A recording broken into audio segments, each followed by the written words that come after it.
ಕಠಿಣ ಪರಿಶ್ರಮ, ಸತತ ಪ್ರಯತ್ನ, ಏಕಾಗ್ರತೆ ಮತ್ತು ಕ್ರೀಡಾ ಮನೋಭಾವದಿಂದ ಕರಾಟೆ ಸ್ಪರ್ಧೆಯಲ್ಲಿ ರಾಷ್ಟ್ರ ಹಾಗೂ ಅಂತಾರಾಷ್ಟ್ರೀಯ ಮಟ್ಟದಲ್ಲಿ ಸಾಧನೆ ಮಾಡಬಹುದು ಎಂದು ಉದ್ಯಮಿ ರಾಷ್ಟ್ರೀಯ ಕ್ರೀಡಾಪಟು ಪುಂಡಲೀಕ ಹೊಸಬೆಟ್ಟು ಹೇಳಿದರು.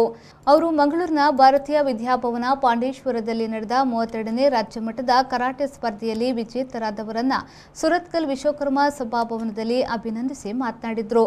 ಸುರತ್ಕಲ್ ಇನ್ಸ್ಟಿಟ್ಯೂಟ್ ಆಫ್ ಕರಾಟೆ ಮತ್ತು ಅಲೈಡ್ ಆರ್ಟ್ಸ್ ತಂಡವು 5 ಚಿನ್ನದ ಪದಕ, 11 ಬೆಳ್ಳಿಯ ಪದಕ, 7 ಕಂಚಿನ ಪದಕ ಪಡೆದು ಕೀರ್ತಿಯನ್ನ ತಂದಿರುತ್ತಾರೆ.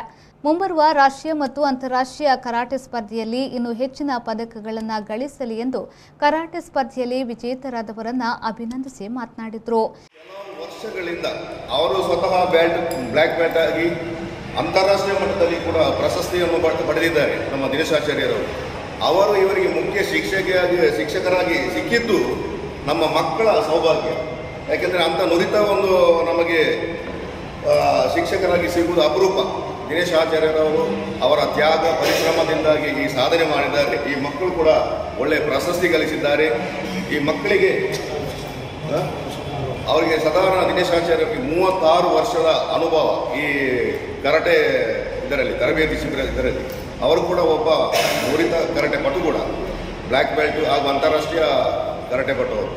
ಅದರೊಟ್ಟಿಗೆ ಈ ಮಕ್ಕಳಿಗೊಂದು ಸ್ಫೂರ್ತಿಯ ಮಾತು ಹೇಳಿದಂದರೆ, ಇನ್ನು ಬರುವ ವರ್ಷ ನಿಮಗೆ ಜನವರಿ 8, 9ಕ್ಕೆ ವಿಶಾಖಪಟ್ಟಣದಲ್ಲಿ ಅಂತಾರಾಷ್ಟ್ರೀಯ ಮಟ್ಟದ ಕರಾಟೆ ಸ್ಪರ್ಧೆ ನಡೀಲಿಕ್ಕಿದೆ ನಮ್ಮ ದೇಶದಲ್ಲಿ, ವಿಶಾಖಪಟ್ಟಣದಲ್ಲಿ.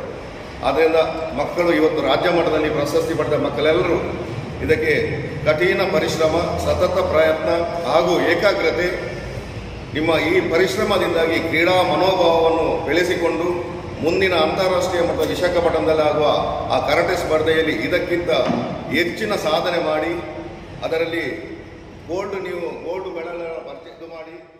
ಇದೇ ಸಂದರ್ಭದಲ್ಲಿ ಕರಾಟೆ ತರಬೇತುದಾರ ಹಾಗೂ ಮುಖ್ಯ ಶಿಕ್ಷಕ ಹಳಿಯಂಗಡಿ ದಿನೇಶ್ ಆಚಾರ್ಯ ಅವರನ್ನ ಅಭಿನಂದಿಸಲಾಯಿತು. ವೇದಿಕೆಯಲ್ಲಿ ವಿಶ್ವಕರ್ಮ ಸಮಾಜ ಸೇವಾ ಸಂಘದ ಮಾಜಿ ಅಧ್ಯಕ್ಷರಾದ ವಾಸ್ತುಶಿಲ್ಪಿ ಆನಂದಾಚಾರ್ಯ ಚೇಳ್ಯಾರು, ಉದ್ಯಮಿ ವಿಶ್ವನಾಥ್ ಶೆಟ್ಟಿ ಸುರತ್ಕಲ್, ಕರಾಟೆ ತರಬೇತುದಾರ ದಿನೇಶ್ ಆಚಾರ್, ಸತೀಶ್ ಪೂಜಾರಿ ಉಪಸ್ಥಿತರಿದ್ದರು. ಜನವರಿ 8 ಮತ್ತು 9ರಂದು ವಿಶಾಖಪಟ್ಟಣದಲ್ಲಿ ನಡೆಯುವ ಅಂತಾರಾಷ್ಟ್ರೀಯ ಕರಾಟೆ ಸ್ಪರ್ಧೆಯಲ್ಲಿ ಭಾಗವಹಿಸಲು ಇನ್ಸ್ಟಿಟ್ಯೂಟ್ ಆಫ್ ಕರಾಟೆ ಮತ್ತು ಅಲೈಡ್ ಆರ್ಟ್ಸ್ ಸುರತ್ಕಲ್ ತಂಡದ ಹೆಚ್ಚಿನವರು ಅರ್ಹತೆಯನ್ನ ಗಳಿಸಿದ್ದಾರೆ.